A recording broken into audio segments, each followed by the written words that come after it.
Today's nonpartisan virtual forum is being hosted by the Milwaukee Turners and the Milwaukee County Office of Equity. And before we begin, I'd like to begin with a statement from the Milwaukee Turners about the current state of censorship and threats to the teaching of authentic, truthful, and age-appropriate materials in schools. The Milwaukee Turners are greatly concerned with the recent spike in attempts to subvert and censor teachers and libraries. As we've said in the past, we condemn any actions that promote exclusion, hatred, and discrimination, especially when they are shrouded in anti-Semitism, racism, homophobia, bigotry, or the intentional marginalization and minimization of people or their contributions to our society. The Turners stand in solidarity with all of those dedicated to elevating our communities and children to the highest standards enshrined in our Constitution and the principles that underpin our democracy. Attempts to tarnish this dishonor the millions who came before us to create something better. It's important for us to look out for one another and ensure that all people can lead flourishing lives with dignity and equity and see themselves reflected in our shared history and literature. An informed mind fosters the ability to think critically and better navigate through life. Wisconsin has become internationally ridiculed for our notorious attempts at censorship and book banning in schools and libraries. We've had people summon false narratives of CRT boogeymen and assaults on the UW system DEI initiatives. And recently, a teacher in Waukesha was fired for criticizing her school district for banning a song by Dolly Parton and Miley Cyrus on her personal Twitter page on her own time. This is both ridiculous and embarrassing, and it plummets the dangerous concept of American exceptionalism to new depths of American extremism and exclusion. This evening, we'll be exploring how these issues play out in our own backyards, and we're excited to be joined by several distinguished panelists to have a conversation about what is happening with DEI in our schools. So the first question is a getting to know you question. Let's meet our panelists. So we'll go in whatever order you want, but please tell us briefly who you are, your relationship to your school district, and why you believe diversity and equity and inclusion efforts are important in K-12 schools. Sure. I guess I'll start on this side. Hello, my name is Nathan Russell. I am one of the founders for Suburbs for Equality. We're based in Menominee Falls, Wisconsin. That is also so happened to where I went to school for K through 12. I am now currently a university student at Marquette University. I am a senior there, so I'm currently working on midterms, but I'm still here because this is a very important conversation to have. Hi, my name is Allison Weiss. I apologize for my voice tonight because, of course, the day that you're going to be on a panel, you start to lose your voice. I'm a superintendent. I'm working in the Glendale River Hills School District right now. I've worked in 3 other districts in different positions, and I believe that DEI efforts are important in schools for a very simple reason. It's a sense of belonging and acceptance and safety. And I don't think that any child or staff member or family is going to be open or available to learning if they don't feel that they're in a safe place where they belong. I'm Deanna Marriott. I'm a part of PAGE, which stands for People Advocating for Greendale Equity. My daughter attended Greendale High School and middle school. There was a racial incident that happened, and because of that incident, we brought it. A group of people came together to help fight that racial incident, and then I found out there were other families who were dealing with that also. So, yes, DEI is very important because when you don't feel like you belong, it's hard for you to learn. When you don't feel safe, you don't want to go to school. And I, too, want every student and staff member to feel like they belong. Thank you. Hi, my name is Elizabeth Lambert.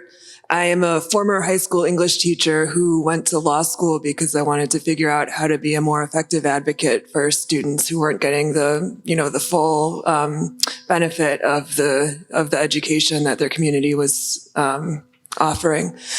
And I do a lot of work on discrimination cases. I like to work with community organizations that are seeking systemic remedies to discrimination issues in their schools. And I think DEI is incredibly important as a sort of proactive measure. A lot of times when we're when we're looking at discrimination as like a legal question, we look at what's gone wrong and how to fix harms. But DEI kind of offers the map or the path to a different approach, which isn't about just sort of trying to bring everything back to a baseline of not harmful, but it actually helps us sort of envision directions that schools can go to be proactively inclusive and welcoming and supportive for all students. Well, those are fantastic answers and reasons, obviously, for being involved. And thank you for sharing that. I know, unlike the panelists we have here, like all the panelists we have here, you are panelists because these issues are not just important to you, but you're living and you are a part of the ongoing solutions to some of these ills that are facing us right now. And so I think a common question that we've had from folks online and the people who've been enjoying one another's company here today is, what can parents or guardians and community members do to proactively evaluate whether their schools in their communities are adequately supporting students around DEI issues? You know, the way you frame this, Elizabeth, it's not so much looking to this baseline of not hurting or normalcy, but how are we supporting DEI? I can kind of start since I just got the call out. I think, so this is a very lawyerly approach to the question, but I think a couple things that I would look for would be transparency. Like, do people in the school district does everybody know kind of what the initiatives are for DEI? Does everyone know who the leaders are that are working on it? If you have questions about it, do you know who you can reach out and talk to? And then I think also process is kind of important. So do you know exactly how books are chosen for curriculum and, the role that equity and DEI issues play in helping curriculum, helping frame curriculum choices? Do you know like how the school talks with students about inclusion and anti-bias and understanding?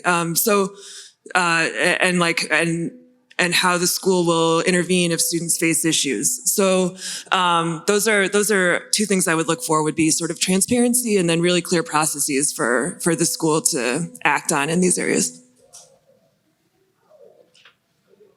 Okay, I guess it's on me. I guess I would talk first, personally how I would handle it and then move on to how maybe other people would do it. For me, like I stated, when my daughter was called a racial slur and they suspended her, I started talking to the principal because I was like, okay, maybe this is a mistake and they're not understanding what they did. And once I found out that they did understand what they did and they were doubling down on that, I went to the superintendent, and then that didn't get me anywhere. And then we end up doing like some protesting to try to handle it. And then we end up getting like legal advice about it. So I think as most parents, when your child is hurt, you become mama bear and I just feel like you keep going until you get the result you're looking for. The other thing is, once we went through this process, other parents came to us saying, I had these issues, I had that issue. And through our group, we are trying to make sure we are addressing those with the school board members, saying, what are you doing to be more equitable? What are you doing to be more inclusive? We're asking them too, like for events. Now there's kids who have special needs. Are these events that they can attend? If we're saying we're including everybody, we mean everybody. So those are some of the things that I did. And I think if you have questions, you go to the schools and you ask them, what are you doing? Show me where it is, like she said, about books and inclusion. And I just think it's so important because it wasn't until 5th grade that I had my first Black teacher and only, like from K through 12. But it wasn't until I had my first Black teacher that I thought maybe I could be a teacher. And it's so important. If you don't see it, you don't know if you can do it. And for a little while, I worked at Franklin High School, and there's a teacher there who's in a wheelchair. I'm not going to get my age, but I'm I am an older person and I've never seen like a person in a wheelchair working. And some of the kids, when they do surveys, talk about him being the best teacher, not because of his disability, but because of his ability to teach them and reach them. So we need to make sure that we're including everybody in these conversations so that we all benefit from it. And seeing it, to me too, is important. And that's another thing that we ask for too, is making sure that, staff is inclusive and, that these students, if they don't have other kids who look like them, that you're bringing in kids who look like them, that there's, pictures of kids who look like them. So those are some of the small ways that people can start doing things. Thank you. As I'm listening to you guys talk, I'm thinking about what a wonderful space I work in Glendale River Hills. And I'm thinking about things that our families and staff do that help us do the work. One of the things is they give us their voice. They are part of an ad hoc equity committee that our board created. I had participation at strategic planning several weeks ago. That was a Friday and a Saturday morning. And I had families and staff members and stakeholders coming in to do the work with us to make sure that we were doing the work with a lens of equity. Our ad hoc equity committee created an equity lens and non-negotiables for our district. And our board pushes us when we come with recommendations. And they ask us, did you use the equity lens? Did you use these documents in your work, in your planning? We're revamping all of our policies, and our board has a lens of equity on every policy that we're bringing forward to make sure that we constantly have that as the center of our work. We talked about strategic planning. We talked about the pillars and the priority areas that school districts focus on. And we came out of the meeting very excited that our vision was grounded in making sure that all staff, students, and community members belong and thrive, because then we knew that was going to be a part of every pillar, of every priority, and it was going to be the center of our work. So I would just say, I want our families and our students to keep giving us their voice, and I want them to get loud, because there are a lot of districts that don't speak in the way that our community and our staff are able to speak. And I want people to know that there are allies out there and there are people that care about this work. In other communities, I guess I would just say to what you said, exposure is not indoctrination. Just because we want to expose students to lots of different things doesn't mean we're trying to change their thinking or change who they are. We're just helping them figure that out on their own. And just keep the dialogue open, humanize each other, because the more we talk to each other, the more we're going to be open to hearing different perspectives and hopefully coming to some agreement on how we can do what's best for kids. Yeah, so for this one, I obviously, not being an educator and not being a parent in any way, shape, or form, I have like a different kind of background on this one. So being a student, we're exposed to this on a daily basis, whether that's through what people are teaching us or what we're hearing in the hallways, what we're seeing in the schools, things along those lines.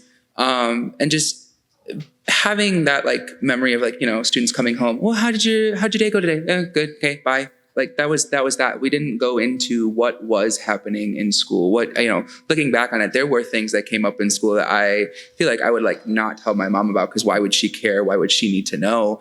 But also when we started Suburbs for Equality, we had parents reaching out to us going, hey, my kid told me that this happened in school. Is there something that we can do to look into this, or that we can kind of talk about that?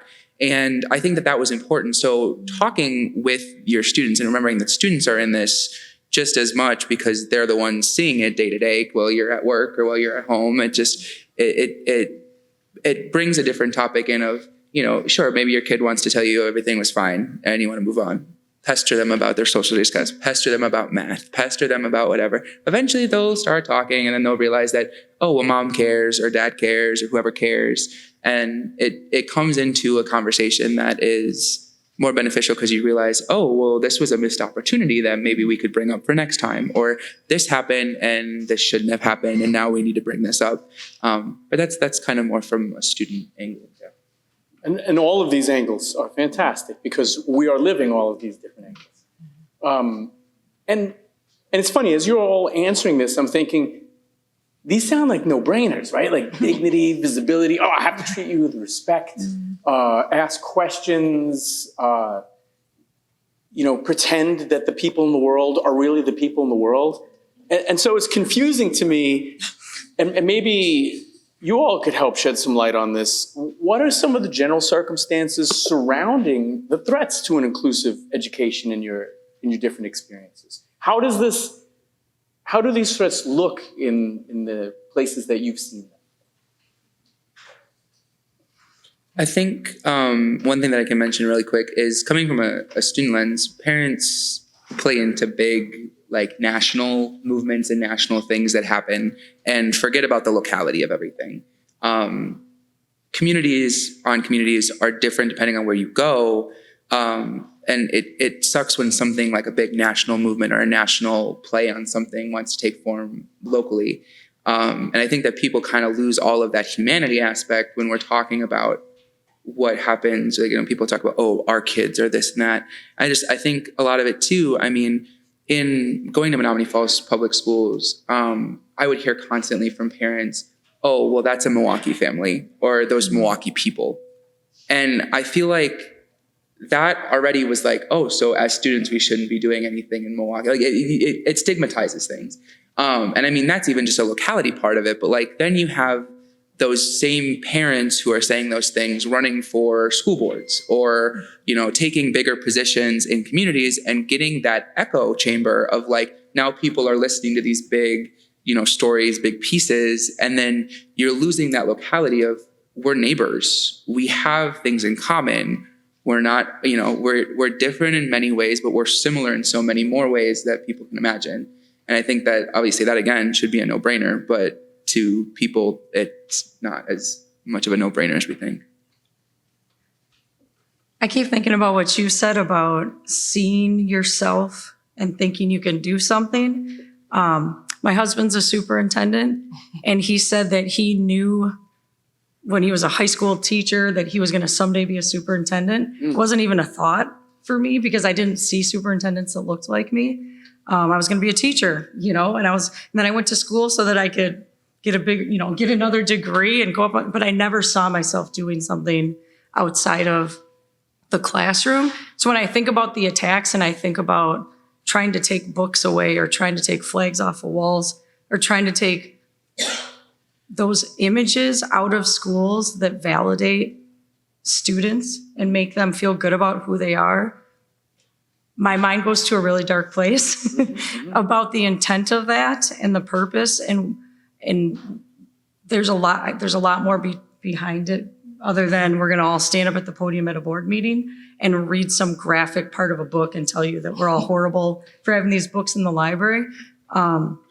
There's a different intent, and I can't help but think it goes back to what you were saying, because you feel strong and validated and safe in a space where you see people that look like you and signs that you're in a safe place. And if they can take those things away, it's going to have an impact on student outcomes and what they grow up to be.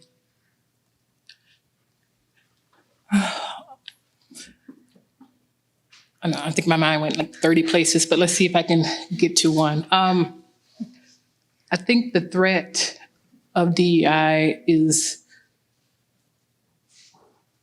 pushing us back, to way back. And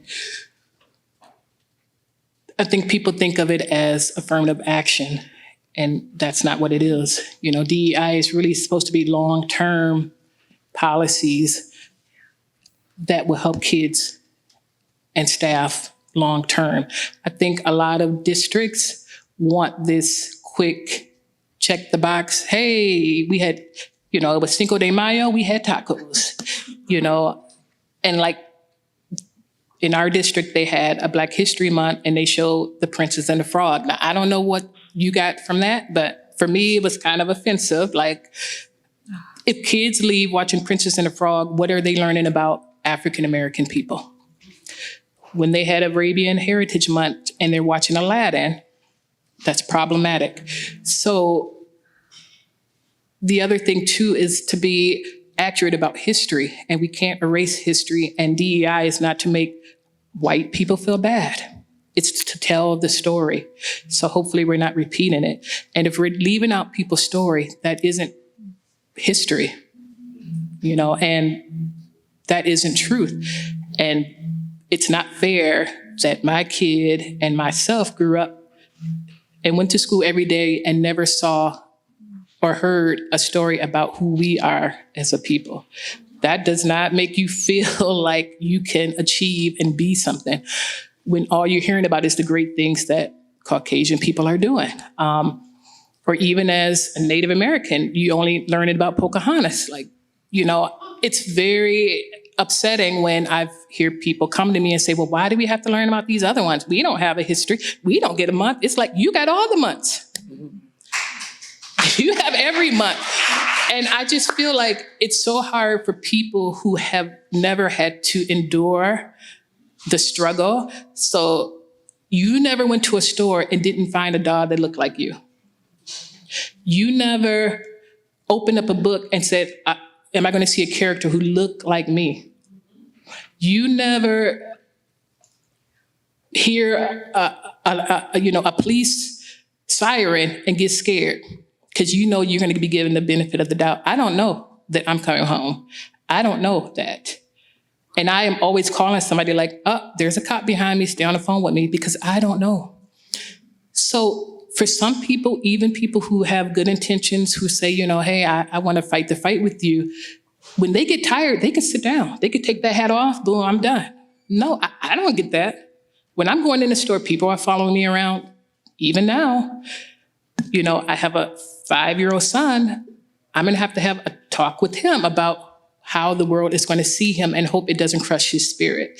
So DEI is important because I need my kids now to know how great they are, what their ancestors have given to this country. And it's all the people who have given to this country from BIPOC background that makes America great. If you didn't have free labor, you wouldn't have this. If you didn't take the land away from the Indians, you wouldn't have this land. So for you to say that we don't deserve our stories to be told is not okay. And so that is the threat. The threat is to erase what is and to bring down the white man who is afraid that, oh my God, if we level the playing field, I might not be at the top. So if we look at it as a benefit, if we have people from all these different backgrounds working with us, being in our classroom, it doesn't take away, it brings, it's a benefit. When you work with people from different diversities and different backgrounds, it enlightens you, so it shouldn't be a threat. And I think, I'm sure I'm preaching to the choir, but that's why it is important for us to be loud and for groups like Page and Bay Bridge and other organizations to be there to help support when the school doesn't want to do it, for our organizations to be there to help push and say, no, you know what, you joined this board, you said you were going to do this, we need you to do it. Thank you.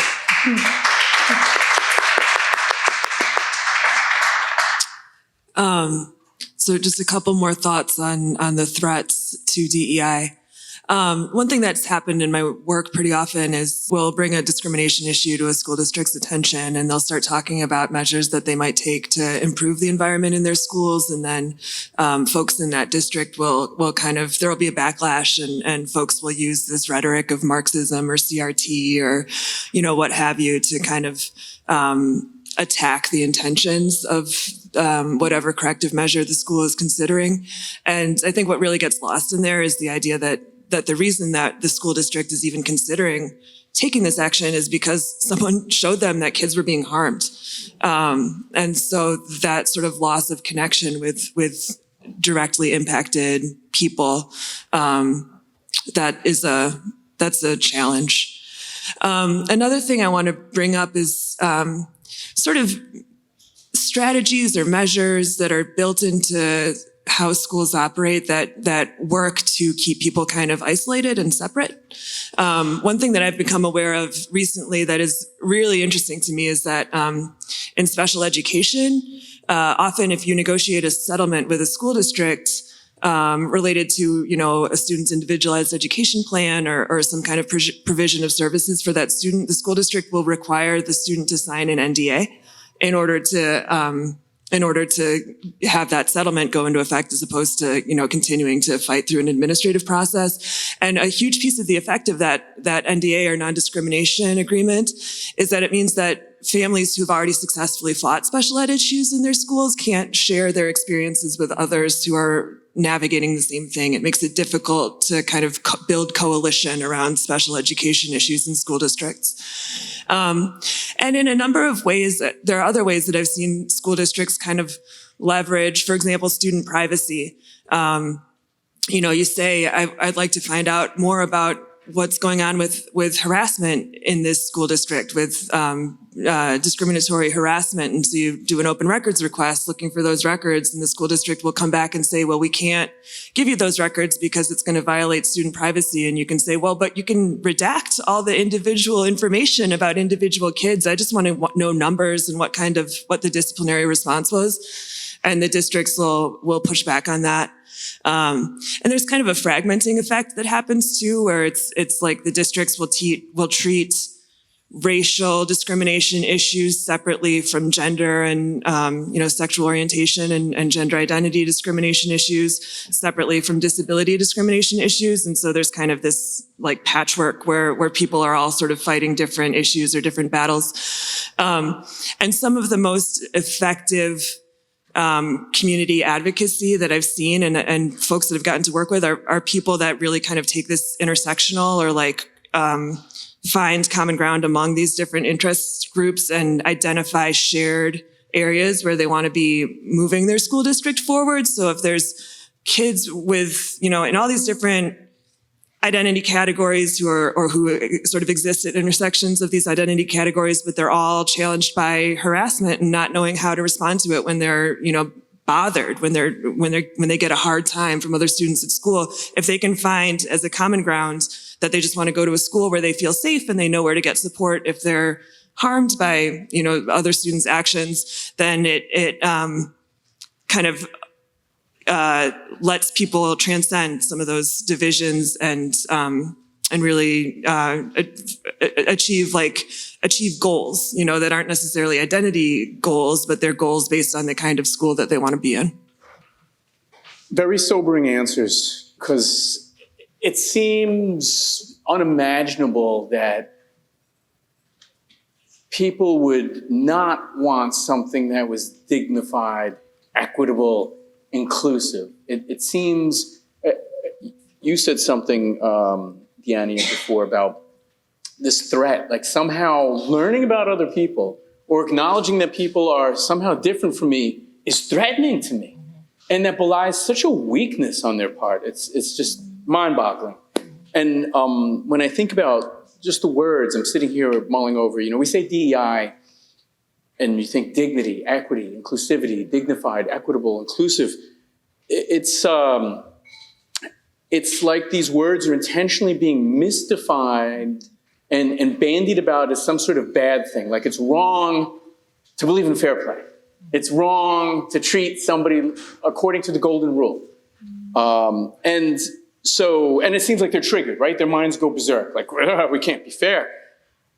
And it's almost like we can no longer have conversations about this because something you were saying earlier, Nathan, they're getting some sort of agenda from somebody outside of the community, which is force-feeding them some sort of ideology, which then makes them turn off their minds, and their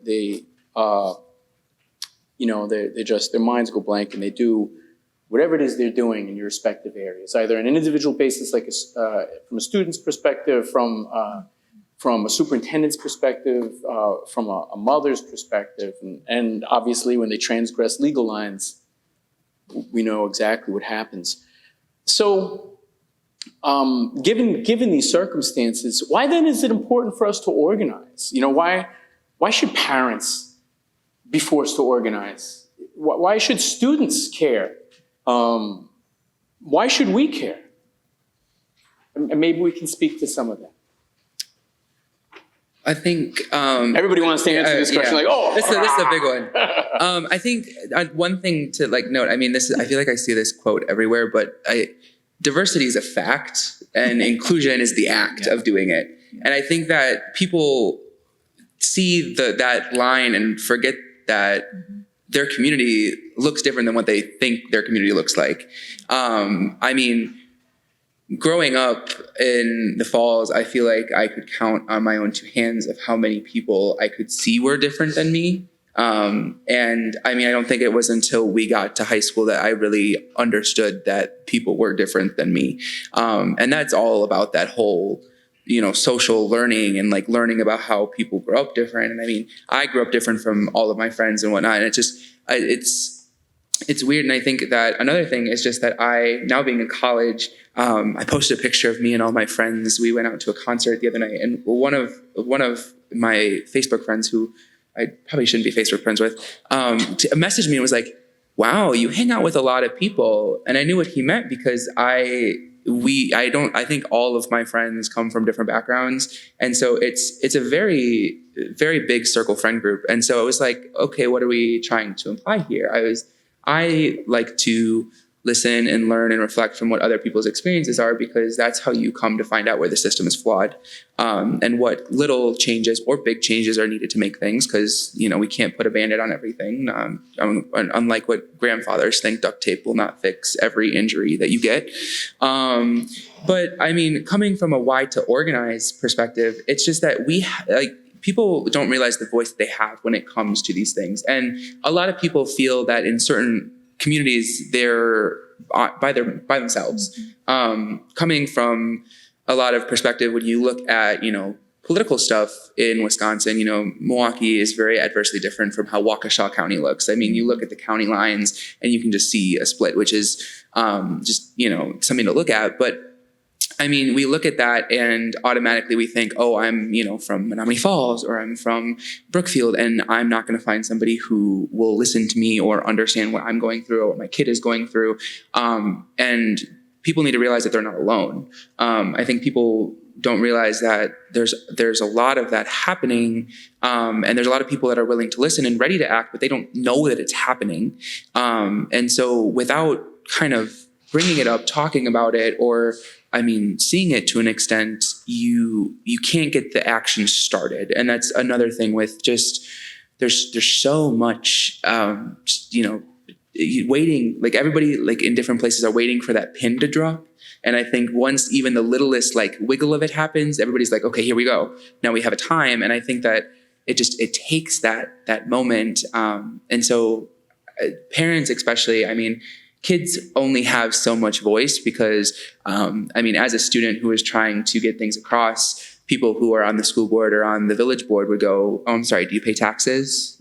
Why are you talking? You don't vote for us. Why do we care?" And so I think that that's another thing is, I had, thank God, after I said something, that I had people that were like, "Oh, no, I do, but I agree with what he's saying." And I was like, now I'm getting to the traction. And so now more people are seeing where I'm coming from, more people are understanding why these things are coming up. And it's one of those things where you just don't see the whole circle until you start realizing everything. And so, where I'll leave it. So I went into education because teachers had high expectations for me, and I felt that I belonged, and it was a safe place, and I wanted to do that for kids. And so there was the majority of my career, I felt like that's the space the school was. It was the safe place for all kids. And unfortunately, that's not the way it is now. And so when I'm thinking about this question, and I'm thinking about what you all do, and I'm thinking about school districts, and I'm thinking about the fact that we have statewide organizations that sit in a room with school leaders, and they say things like, well, we should probably call it educational equity. Because if we just say equity, that's gonna push some people the wrong way. And knowing that it's tied to funding, and it's tied to politics, and it's tied to a lot of things not being able to happen for schools, because you have people that speak out, and then the board flips, and then the person loses their job. And there's so many ramifications for wanting to just be an advocate for kids. And so I think if there are organizations like these in communities, they can help those teachers feel safe to teach what they need to teach. They can help those leaders feel safe to come out and say what they need to say. They can help get the right people elected on the school board, so those leaders and those teachers can keep those jobs and keep doing that good work for kids. So from the lens that I'm in, I used to think that's the work schools did. And unfortunately, it's not the work all schools can do anymore. So the more support we have from the community, the more we're going to be able to do the work. Yeah, I agree with the two other panelists. And I also think that, coming from parents' lens, like a lot of the things I did for my daughter, like I didn't know. I was just kind of like, okay, this door closed, let me go to this door. This door closed, let me go to this door. Calling people, asking other people, they're sending you to other people and just going from there. But once you are made aware of it, sharing it out. And, that is part of the reason why we started this group too, because it's very isolating. It's very scary to be the face of something, and to have your kid be the face. Like, for me, I'm home, I'm an adult, but she has to go to that school every day.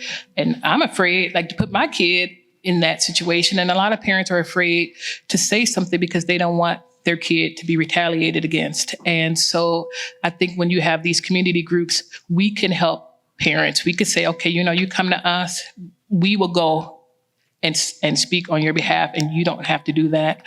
And I think another thing too is empowering students to feel like they have a voice. I mean, I do understand that some board members might say, well, you don't have a voice here, but I felt like I wanted my kid to know, like, hey, I'm going to back you. Whatever you want to do, I'm going to back you. And I always asked her because, you're 16, you're being thrown in a situation, your face is on the news, people are calling you this and that, and she said, yeah, I want to fight. And because she fought, that gave another student a chance to fight. And a student came to her and said, I was called the N-word, but I don't want to say anything because look what happened to you. And it's like, and she said, you have to. I will walk with you.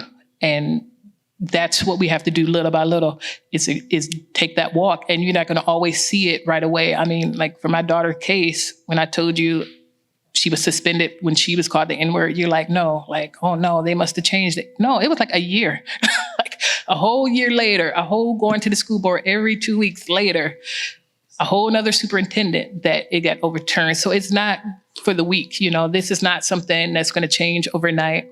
It's something that is going to take a long time because we know racism didn't happen overnight.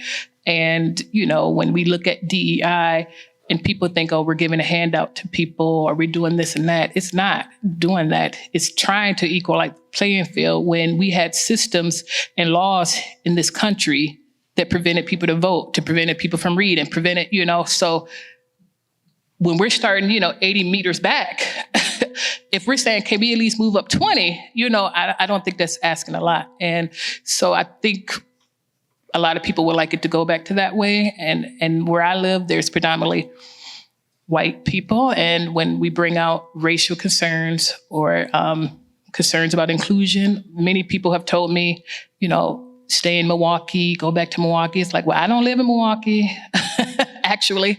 And most people who attend the school district don't live in Milwaukee. And whether I live in Milwaukee, Pewaukee, Waukesha, it doesn't mean that you can disrespect me and treat my kid less than. So just having the courage to stand even when you don't know what to do and to talk to other people. I mean, that was things that I did too, was like talk to other people and try to get resources. And even if it was just somebody who didn't know what to do and they just heard me talk, it was just a chance for me to vent. But this fight is going to continue, sadly, even for our kids. But I think about my kids and my grandkids. And if I can make that fight a little bit less, that's why it's important. So parents, now you do have more organizations that are out there. You do have a voice. If you're afraid to go to the school board, write a letter, have people sign the letter. There are other ways to advocate, but, not doing something is not the choice. You have to find a way to get your voice across and to help these students, because allowing other students, even if your kid is white, hearing somebody being called the N-word over and over again, how do you think that affects your child? And for you not standing up, saying that that's not okay, that's telling that kid that, hey, when I hear it next time, I shouldn't say anything. So let's help our kids too by advocating. If you see something and you don't know what to do, at least come tell me or write a letter or but do something. Yeah, thank you. I just want to underscore what Deania said about the burden of telling stories. This legal system really hinges on people telling their stories, and it is really hard. And that becomes so much easier when a person who's telling their story knows that they've got a supportive community behind them. And even if they're going to be telling their story in a place that's hostile or to people who don't want to hear it, they know that there are people who deeply care and deeply believe. And so, it's just so important.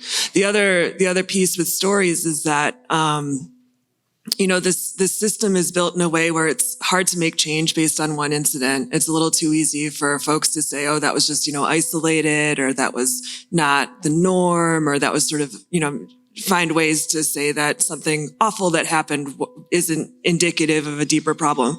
But it becomes harder for folks in power to make that kind of argument when they're up against data, or when they're up against a lot of stories that reveal the same underlying patterns.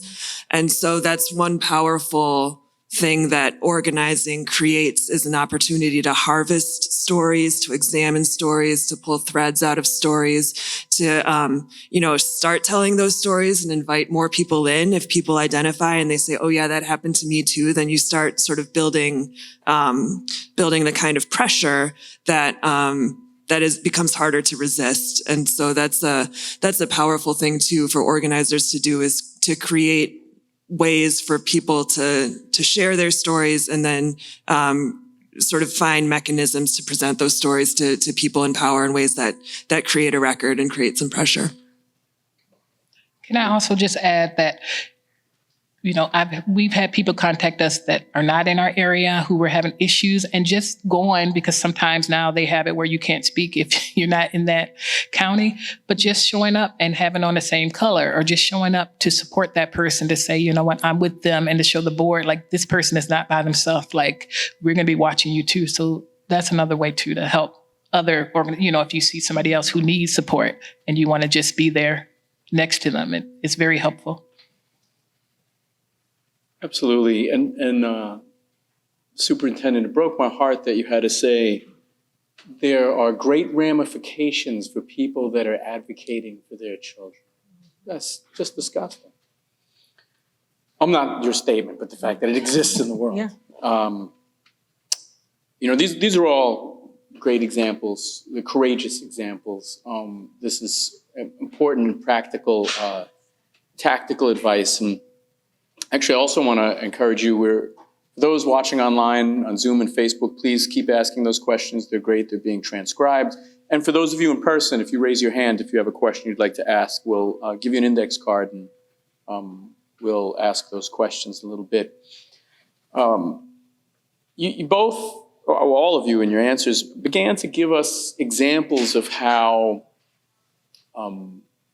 we can promote diversity, equity, inclusive practices in a school district, how you have personally done this. There's great interest from the folks watching online as well as here. Can you share some other examples of ways that either you have through a variety of means, whether it's a principal or showing up as an ally, or other ways that you see working that the viewers here and the supporters here might be able to support these different things in there? And I hesitate saying DEI, it's important, but I think that I want people to focus on the words itself, right? Like, I need somebody to say publicly, I hate equity, I hate diversity, I hate inclusivity. If they do that, they've unfrocked themselves in front of you. It's easy for them to pretend that DEI, CRT, these are other boogeymen, and it's not the real substance. So if you could just share some other examples of how you may have done that, you've seen it done, or that other folks can follow, I think that would be really helpful. I guess I can start this time. So one of the things that our organization did was talked about BIPOC students in honor and AP classes. It was very, very low. And how the system was set up was, in middle school, if you didn't get a B or A, you couldn't do, when you went to high school, you were like on this one track. And then, or a teacher had to send a letter saying that you should be in this group. So some students, if once you're on this track, so if you didn't get the A or B, maybe you got a C, maybe you got some Bs, you could never do an AP class, you can never take an honor class. So that's a lot of students who can't even get to that point. And so I'm like, maybe in middle school, you're going through hormones. There's a lot of reasons why you might not have been doing well, but in high school, you might want to at least try, and you don't even get that opportunity. So they did at least change that to where in high school, you can take classes and kind of do honors to see if you would like to do it or do well, and then kind of move on. So that was one thing to kind of help kids of color actually get into some of these classes. Another thing, of course, was to push, bringing in more diverse staff members, because like, again, I said, I think it's just important to see reflections of who you are. We wanted to push too for like ethnic study or African studies, some type of study, which they did do, but it was optional. And we all know the kids who need those classes are not going to take it. And it was done by, a white teacher, which for me was like, if we're talking about Native Americans or different backgrounds, I feel like it should come from that person to really get the experience. Also, because we know like everything doesn't just, these students are coming back into the community, we are trying to work with the community too to be a better place, because if they're calling you an N-word in the school, they're going to call you an N-word on the corner or at the library or at et cetera. So we also talked to the librarian about having like inclusive changing tables, because we know that there are students who need to be changed, and once they get a certain weight, they can't lay on these 0 to 2 changing tables. And I was talking to a parent, and she was saying how she was so upset in Target that they didn't have one, and she had to lay her kid on the floor, and like it makes her not want to take her kid out. So this is, again, why we need to have inclusivity, because we need to hear those stories so that when we're thinking about events or thinking about things that we can include ways for all people to participate. So that was one thing. It hasn't happened, but it doesn't mean that you don't keep talking about it. We also, in the village, they show movies, and there was a deaf member of the community who said, I really would like to go, but they don't have closed captions, so I can read it.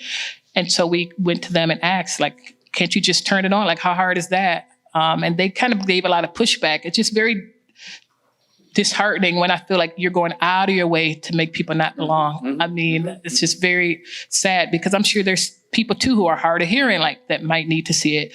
Eventually they did do it, but it's something too we have to continuously like, oh, did they have it on this time? So she did come to us when we were at one of the booths and said, I had to ask him to turn it on, but he turned it on, which is still annoying because they should just be doing it. But, we have to continue to fight for things like that. So those are just some of the few things we're doing.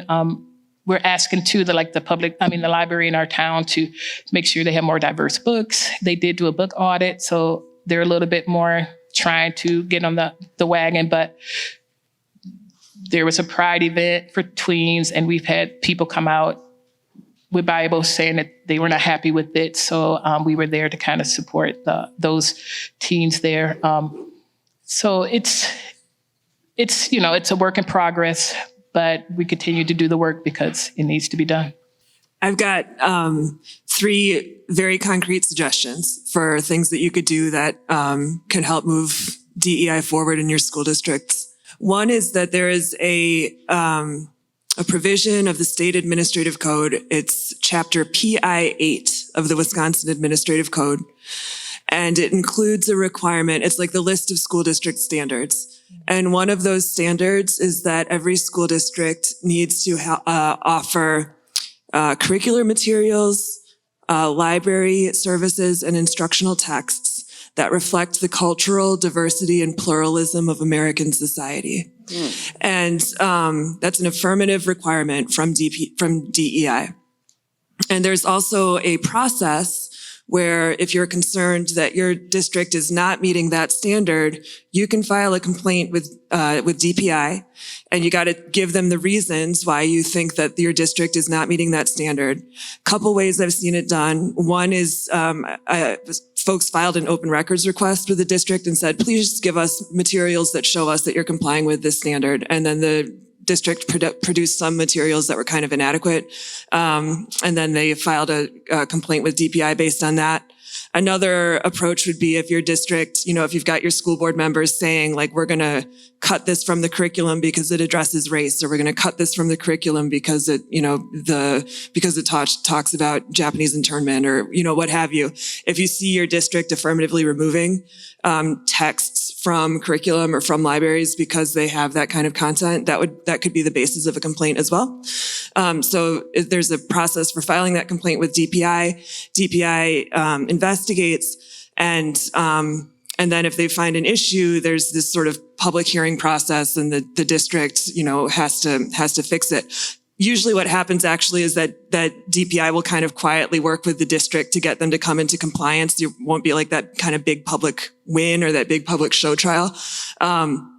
But it is the standard. There's a process. It's pretty available and accessible. And DPI has been kind of putting out signals in the last year that they're interested in using that as a tool. DPI is kind of limited power in the state. They've been kind of neutered in a bunch of ways, but that is a power that they do have. So Wisconsin Administrative Code, Chapter PI8, check it out.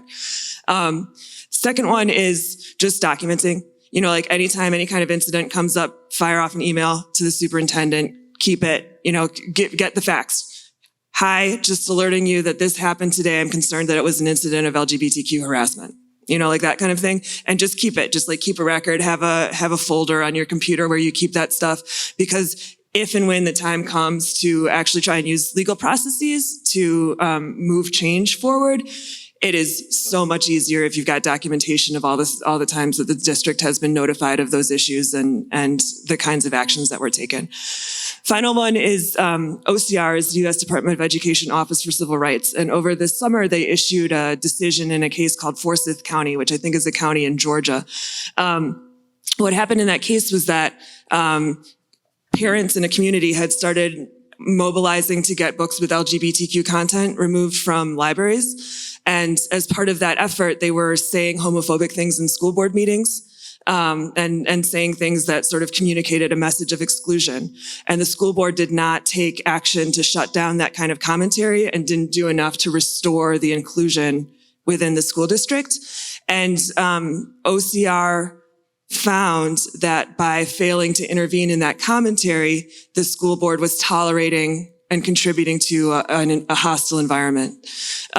So learning about these kinds of rules, you can print out Forsyth County, print out that OCR case that's available online on the OCR website, and share it with your school board members and share it with your superintendent and say, hey, I'm concerned that these dynamics have been happening at our school board meetings, and I need to know what you're going to do to restore inclusion for those kids who may have been harmed by the rhetoric they were hearing from their communities. When I think about the things that we're doing in our district to support, I think about what you said earlier when you said, because you'll hear a lot of people say, like, I'm really proud of our diversity, or I moved here because of the diversity, but that's just a collection of people, right? Like, so we're all here together. And I think it's the efforts we're making to make things deeper. And you mentioned that a little bit earlier too, like, is it a celebration or is there deep learning around it? And so I feel like that's the work we're doing now. So if we do a resolution on Pride Month, we're then saying, what are the resources? What are the stories? What are the books? What are we doing in the classrooms? And what can we share with the community to show that it's not just this board resolution, right? That we just all stood at a meeting and said yes and read some words. It's what are the actions behind it? And then I can work on policy. So if I draft a policy that says if somebody challenges a library book, here are the steps that we follow and here's what we do, then I can support teachers and our library media specialists by saying, here's our policy. If you get this complaint, point them in this direction, they fill this out, comes to me. And the policy is almost like we've got your back for our staff and our families and our students. So those are things that we've put into place just to go deeper, not just say we care about this here, but here's how we care. Here are the actions behind that care. And here's how we're going to support our staff. I met with a team of teachers recently because there were some families that were upset about some things. And we said, here's our policy. Here's the process they work through. Here's how our board feels about being inclusive. This is what we believe as a district, because there's fear. There's fear out there among staff and among students. And so I think one of my big jobs is to put things in place to alleviate some of those fears. And then we have a wonderful parent community. Not everybody says that they love their parent Facebook pages. I love our parent Facebook pages. Maybe the first time I've heard those words. Oh. Because when we're promoting things like this, they're sharing them. So then it's getting to the broader community. And so that everybody knows this is how this district feels about making sure all kids belong. So it takes actions from lots of different stakeholder groups. But I think going deeper. We're doing some equity work. We're doing an IDI survey. We're working with someone. And one of the things we said was, I apologize to cut you off. I just want to back up. We've heard a couple of acronyms here. What's IDI? oh, I'm sorry. stand for? It's cultural competency. Okay. So it measures your culture. And I also didn't know what OCR was. So we're good. Oh, that's the Office for Civil Rights at the U.S. Department of Education. So we're taking a survey, and eventually the entire staff is going to take it. It measures your cultural competency. You have one-on-one coaching. You see where you are on the spectrum, and then you get some individualized professional development to grow as a person, as an individual. And one of the things we said as a district was board and administration are going to take this survey first. Mm-hmm. We're going to model that because it's what we believe. We're going to talk about our growth areas. We're going to talk about the fact that none of us are perfect, and then we all have blind spots. And then we're going to ask staff to come along that journey with us. So putting these concrete things in place so that it's not just saying we care about equity and we love diversity, but the actions behind it. Okay, looking back on things that I've been able to do, me and my group of friends in high school were the reason why we brought up the issue of what our mascot was at our school district. So Menominee Falls School District used to be the Indians, for those who didn't know. And there's not a big Native population in Menominee Falls either. And so it was brought up again as we had issues in the beginning of our school year with kids doing, the tomahawk chop or things like that at school games. And it's not something that should happen.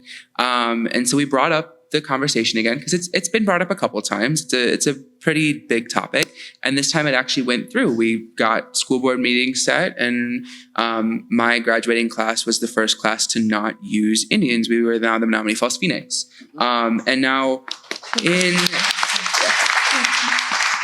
when that conversation came up, seeing as it was normally a bunch of kids that were coming up with this conversation, it was rough because a lot of parents who are from Menominee Falls also graduated from Menominee Falls, and they're like, well, we're Indian strong, this and that. And it's just, and also that wording, just, why would you say that?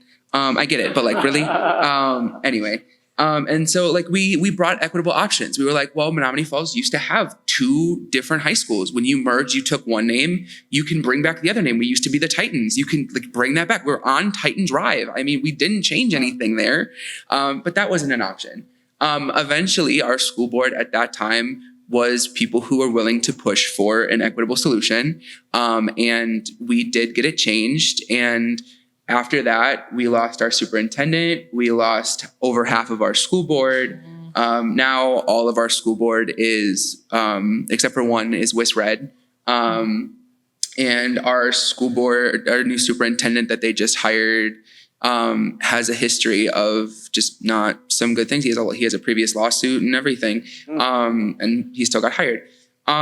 So there's also that. The other thing that I like to do, I like to network with people and for people. There's things that have come up, and I like getting connections for people. So, I mean, when things happen, you have to remember that there's groups out there that are willing to give resources to you or help you out. If there's incidents of LGBTQ hate, we have a really good LGBTQ resource center in Milwaukee that has a lot of those things. There's also in a lot of the counties, they have their own office for that. Anti-Semitic things that come up. We have the Milwaukee Jewish Federation. They're great with resources on that. I mean, there are so many offices and so many organizations statewide and even nationally that they want to help you have these conversations, and they want to help you see what other people have done. I mean, it's not the first time that a school district is going through a anti-LGBTQ issue. There's many of them out there, so they know what some of these outcomes look like. They know what has worked for certain school boards and what hasn't worked in certain school boards. The other thing I like to do is, I'm a very online person as a 20-year-old, I'm online constantly. I also go onto the parents' pages because I like to be that person to see what they like to say. Just so I'm like, again, it's a fun time sometimes. We play Jeopardy with what parents say sometimes. Anyway, something to remember too is when you have election season come up, there could be people who, like, in certain neighborhoods, everybody's on the same lines of, like, everybody, there's certain sides that you can pick in certain neighborhoods. There's certain neighborhoods or communities where there's a straight line. Everybody's pretty much on the same side. You're just picking who's who.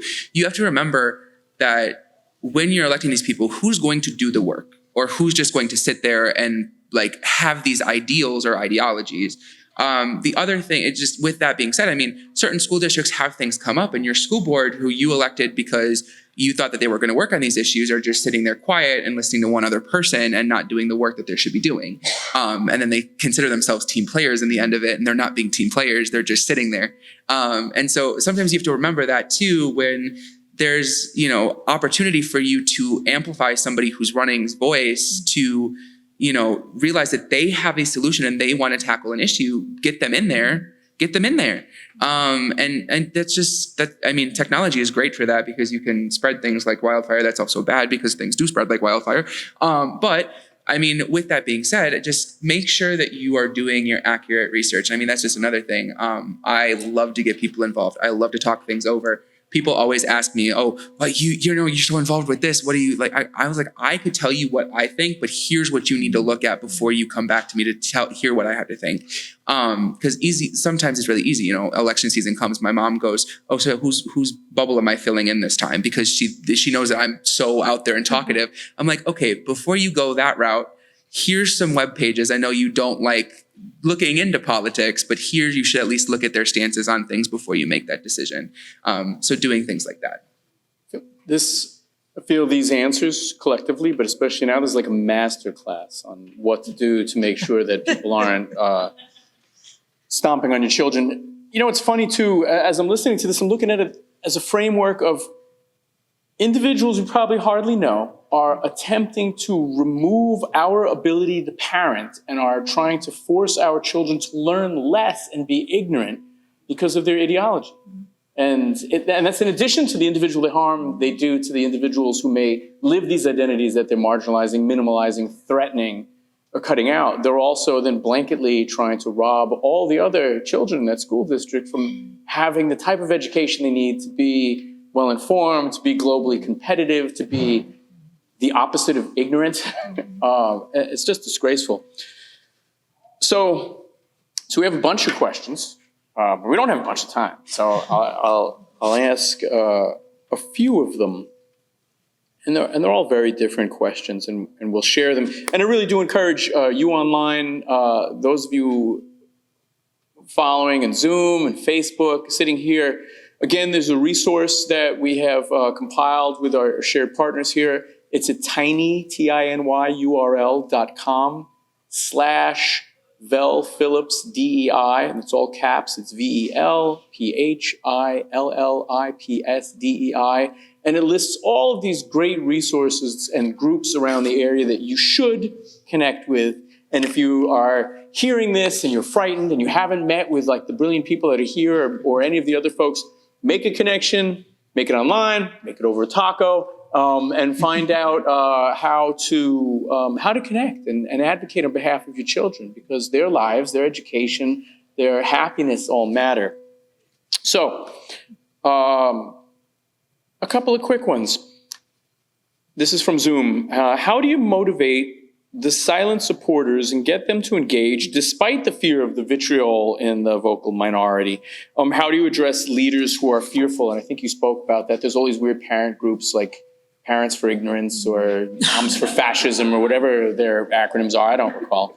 But, how do you motivate the silent supporters? Because I'm sure for each brave, and I was there at Menominee. I went there. I was there with other friends, Mark Denning, many other people. I saw how aggressive adults were to children. I saw how the air of violence that hung out there. I escorted people to their cars because they felt threatened for having spoken on behalf of their own families. And it was a very tense environment. And that's a tragedy because those adults are telling children your opinion doesn't matter. Screw your idea.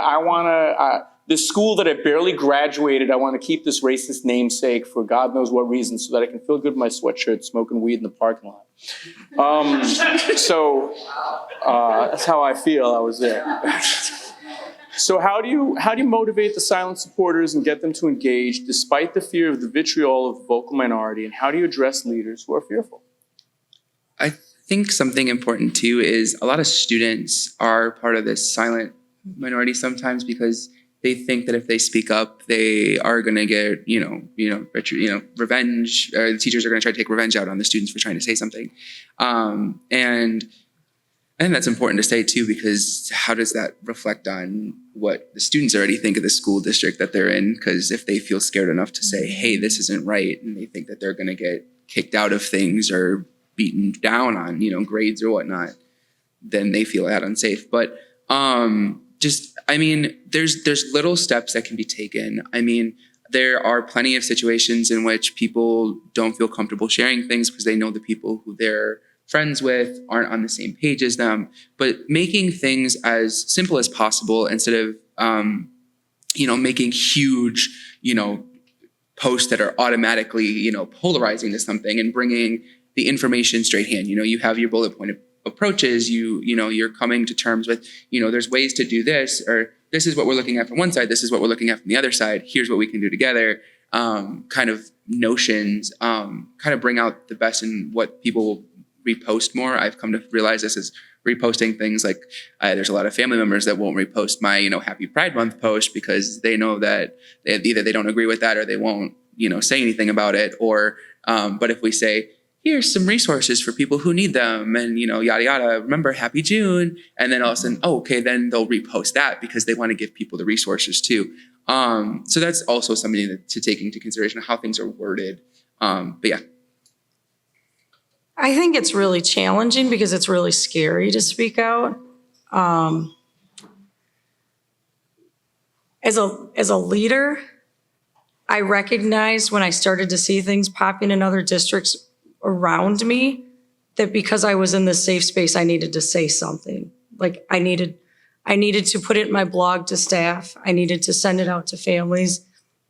I needed to be really excited about being here tonight because I know that a lot of people in my position would not be able to sit here tonight. So I reached out to the news. I reached out to several media outlets when we passed all our Welcome Here resolution and got zero response. But if a district passes an anti-resolution, it's on the front page. So it's hard. It's really hard because I think in my heart, I want to believe that we are a silent majority. We're just scared to say it. And we don't get the front page in the newspaper. So if I'm somebody that's in a position where I am lucky enough to be in this role and be able to talk, I have to keep having the conversation because then if there are other leaders who were on that edge, that maybe that'll bring them over and maybe they'll feel stronger. It's what you said, right. Strength in numbers, knowing that people have your back. So I think it's just you have to keep having the conversation. You have to see something, say something. You have to say it. You have to talk. You have to put those things in writing. You have to communicate that out. And hopefully that'll bring others along. Yeah, I was thinking I teach a Glee class, and I've had kids who've taken the class like 3-4 times, and some of the students they never want to be the soloist. They're like, no, I'm going to stay in the background. I'm going to stay in the background. I'm like, okay, that's fine. And one student, like the 4th year, I said, I know you want to be in the background. She was like, no, I want to do a solo. And I was like, oh. And she had like the best voice. So I think it's like what you were saying, that for people who are silent, the people who can be loud, you still need to be loud, because slowly by slowly, hopefully we're motivating them by seeing somebody being out there to do it. And I think the other thing too is giving people different options. Like, they're not ready to, like I said, speak out at the school board. Hey, will you sign this petition? Hey, you don't want to talk, but can you tell us your story, and can we share the story and maybe not say your name? Can you, if we come up with whatever it's going to be, will you repost it? Will you say, I agree? Will you comment where red to say, I agree with this event? Will you call a friend? Maybe you can't do it. Do you have a neighbor who might do it? So everybody, like I said, I was kind of thrust in that position. I'm actually not a very extrovert, but it kind of pushed me out there. So people were like, well, you're supposed to say this at a press conference. I'm like, I never had a press conference before, so I don't know what to say. I'm just winging it. And sometimes that's what it is too. It's like letting them know too, like, there is no perfect way. We're going to be in this together. And if you say something that you don't, you feel bad about later, it's okay. I got your back. And telling them personally, like, how would you feel if that was your kid? If that was your daughter? If that was your son? If that was your cousin? How would you feel? And, really working with them, but giving them small options like, okay, I can't do that. I can do this, do something, like I said.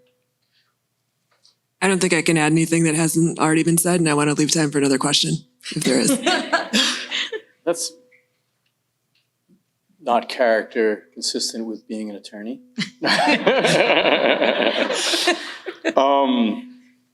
Okay, we'll ask one of the other questions, then we have a bunch of other stuff to run through. Silent speakers. So how do we help support the teachers who are self-censoring because they're concerned about ramifications? It's possible that a teacher is avoiding teaching an issue in an inclusive manner because they don't want to deal with a hostile outside force. What are some ways that we might be able to support them? I'm gonna leave it to you. I don't know if she wanted to go first. It's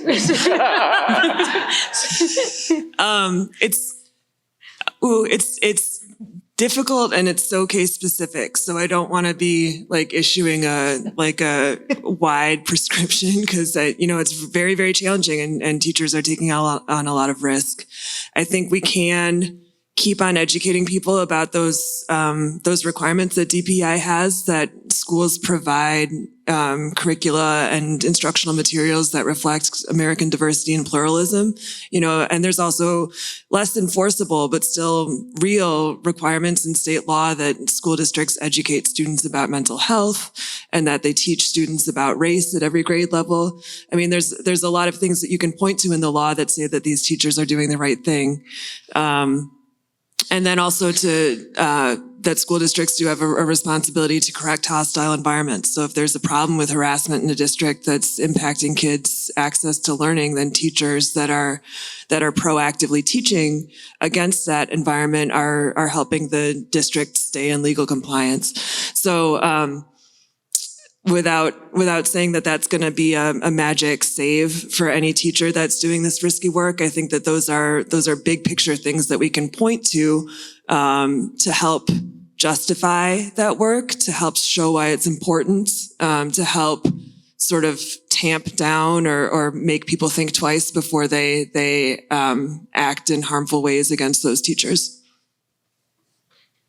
So I would reiterate the policy piece, the resolutions, having those things in writing so that staff know that they're supported. But I think some of it is just sharing what our beliefs are as a leadership team, what our beliefs are as a school board, over and over and over and over again. Last year I did a weekly blog. This year it's a bi-weekly blog. Weekly was a lot.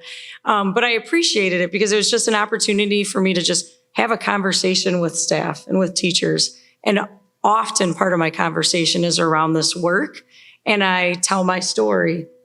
And I talk about spaces where I didn't feel safe and how important it was for me to come to a space where my identity became not a liability, but it became an asset. And just continuing to communicate that that's who I am and what I believe as a leader in this district. That's what your team believes. That's what your board believes. That's what the teachers next door to you believe.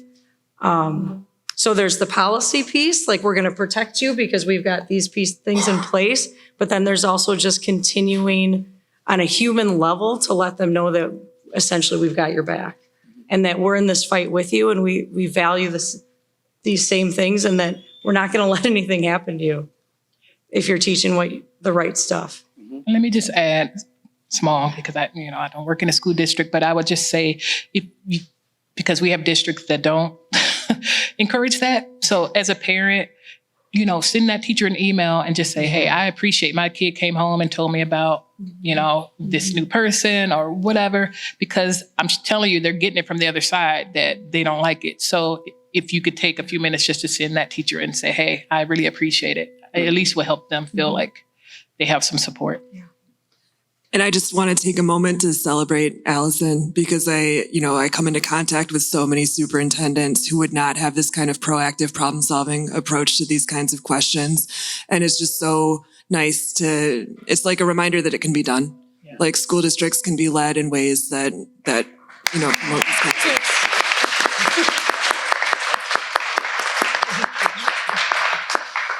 The other little quick notion I would put in there was, so in before this last year started at Menominee Falls, we were looking for our new superintendent. And while that was happening, teachers were the ones who alerted us to the process that they were not being let in on the meetings for who the new superintendent was going to be, which is a big transparency issue, big like why can't we ask our new boss questions type thing. It was a whole wraparound. But it wasn't until the teachers let something be known. And then once school board meeting started and we actually had one teacher their first meeting, and then we had a couple more teachers the next meeting, and they all started to come together and talk. And when the teachers are the ones, pointing out the flaws, then the board starts to get worried and they're starting to realize, okay, there's an issue here that we have to solve. And so I think that that's also just another notion of like, sometimes teachers are the ones that help you get some of these balls rolling of, things happening. This has been a very moving panel. I think everybody here is hearing that people care, people are seen, there are rules that need to be followed and engaged. And for some folks, I think that might not be clear if you're sitting and you're feeling alone and you're the only one. And that's really refreshing to know. Incredibly informative. And I encourage all of you that are here to stay after, connect. Make sure you jump on that tinyurl.com/Phillips DEI.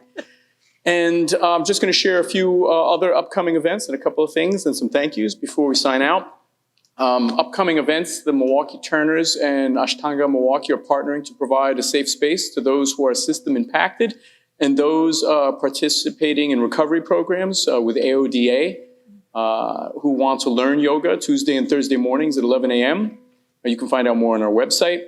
Tomorrow is also National Coming Out Day, and you can find out how you can support local efforts by visiting hrc.org. October 20th, our friends at Your Move Milwaukee are having their open house from 4 to 8 p.m., and you can visit their community center and all their great programming that they offer in the South Side. October 27th, please save the date, as we have a ribbon cutting ceremony for our new free harm reduction vending machine, which will include Narcan and fentanyl test strips. The Turners are committed to doing their part to prevent accidental deaths due to opiate consumption. Shortly, we will also be announcing the awardees of our second round of Zero Youth Corrections funding with our partners at the Public Welfare Foundation and Milwaukee County CYFS. We'll be giving away 2 grants of $200,000 each to organizations working to create systems change and to prevent the impact of the criminal legal system on our young people. Once again, I'd like to thank our guests here at Turner Hall and on our live stream, our production team, especially Cheston Van Huss and the great folks who co-sponsor the Milwaukee Turners Val Phillips Forum, including Wisconsin Voices, Rid Racism Milwaukee, the Milwaukee County Office of Equity, Hertzfeld Foundation, MICA, and the National Lawyers Guild. And very big thank you to our friends from the many community groups that are here this evening, especially Bay Bridge Page, which is people advocating for Greendale equity, Germantown Community Coalition, UWM Students for Democratic Society, Suburbs for Equality, and Billy Green from Lawrence University, who helped plan and set up this great forum. There's info on the many groups involved in this work and how to contact them on the tables and at that URL. If you're interested in supporting the Milwaukee work, the Milwaukee Turners and our work, or becoming a sponsor of the Bell Phillips Forum, please visit us on Facebook or our website. Until next time, please take care of one another. And a sounding applause for our brave panelists who have been proving and doing this. Thank you so much. Have a great evening, friends. I'll see you next time.